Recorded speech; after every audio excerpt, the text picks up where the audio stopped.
Buongiorno cari amici, benvenuti anche oggi a una piccola live splash del vostro Marietto Veneziano. Oggi parleremo di qualcosa che spesso è gettonato, spesso insomma è tirato sempre in ballo, no? Già nel 2012, 2015 il vostro Marietto stava parlando di questi tempi del 2020 al 2023. Io aggiungerei adesso dal 2020 al 2029, il pianeta Italia, perché chiaramente il vostro Marietto è legato a Sacra Terra, Sacra Madre Patria, no?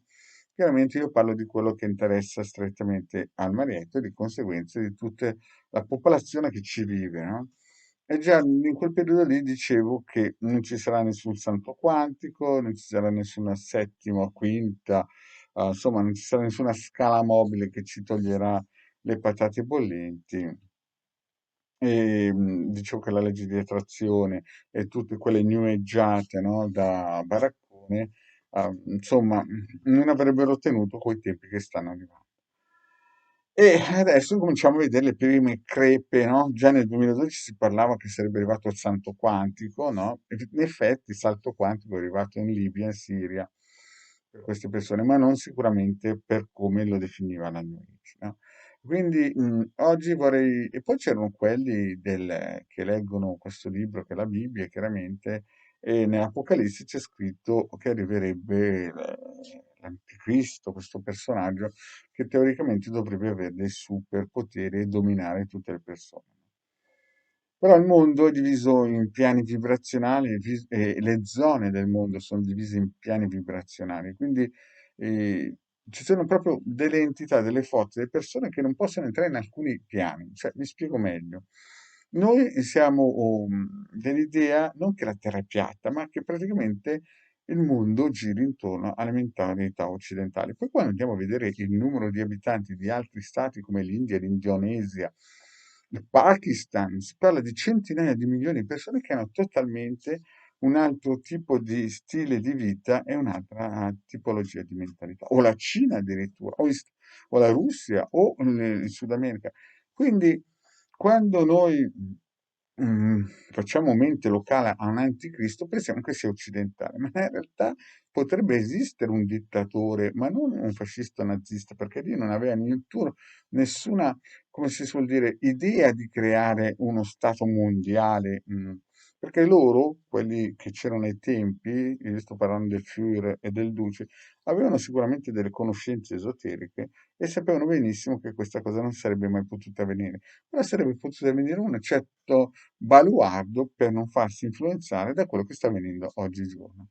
Noi oggigiorno stiamo vivendo un periodo di transizione fortissima, anche sostenuto da dei pianeti sfavorevoli che ci stanno sicuramente danneggiando a livello occidentale, stiamo perdendo terreno a livello industriale, abbiamo perso più del 30-40% della forza industriale che è stata delocalizzata in Cina e stiamo perdendo la nostra influenza. E questo porta al fatto che chi comanda a livello materiale, non a livello esoterico, sta perdendo il nervosismo e chiaramente vuole iniziare per forza di cose a difendere la propria civiltà. Quindi è chiaro che fra poco, pochissimo, no? Non vorrei dire date, ma siamo molto vicini e dovrebbe per forza di cose iniziare quello che nessuno vorrebbe. Ma dopo tutto, se questi non mettono dei paletti, se non mettono dei muri, anche invisibili a forza di tritolo, chiaramente purtroppo la nostra civiltà si sta invecchiando, cioè stiamo andando su con l'età, ma stiamo creando sempre meno anime e quindi chiaramente o verremo fagocitati o chiaramente dobbiamo per forza di cose fare in modo che quelli restino a casa loro e noi restiamo a casa nostra. E quindi di conseguenza tutti quelli che non vogliono, cioè vogliono la pancia piena, la donna ubriaca e la botte piena, non si rendono conto che c'è un costo da pagare, nulla viene gratis. Se non c'è sofferenza non c'è potere.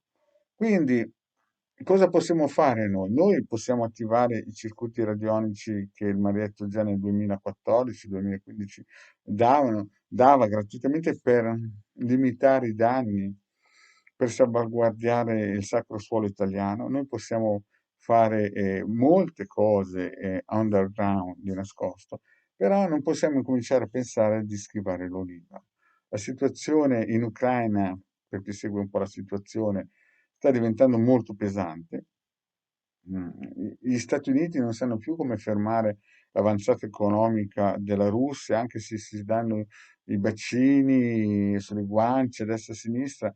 Ormai sappiamo benissimo, io l'ho già visto quando avevo 20-23 anni, che la Russia molto probabilmente sarà uno dei nostri baluardi, cioè più che baluardi nemico, cioè ci invaderanno, non ci sono santi. Sarà purtroppo così, anche perché non ci sono alternative, anche loro la pensano esattamente come noi, vogliono espandersi, no? E quindi, visto che per 2000 anni ci siamo espansi noi, adesso, no? L'ago da bilancio, più che l'ago, il pendolo è andato su e adesso tornerà giù. Quindi, tutte quelle persone che pensano già di saltare sul carro del vincitore appena arriveranno così qua, vi do un consiglio. Loro, quelli dell'Est, non fanno prigionieri, capito? Quindi quelli che pensano, no, quando arrivano, poi noi saltiamo sul carro dei vincitori ad aiutarli, non funzionerà così. Lo dico per tranquillizzare già quelli lì. Anzi, mm. Quindi per tutti quelli che hanno un po' di timore, perché già questo sistema virale del Covid sta già incominciando a far capire che aria sta tirando, no?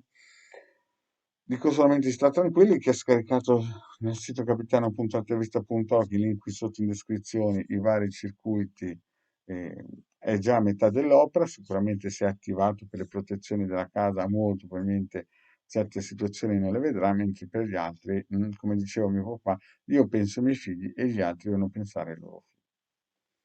Quindi, a tutti quelli che ci tengono al sacco suolo italiano, invito ad andare al sito capitano.altavista.org e scaricare l'ebook dell'avvocato Ceratini. Bene, cari amici, grazie e alla prossima, ciao.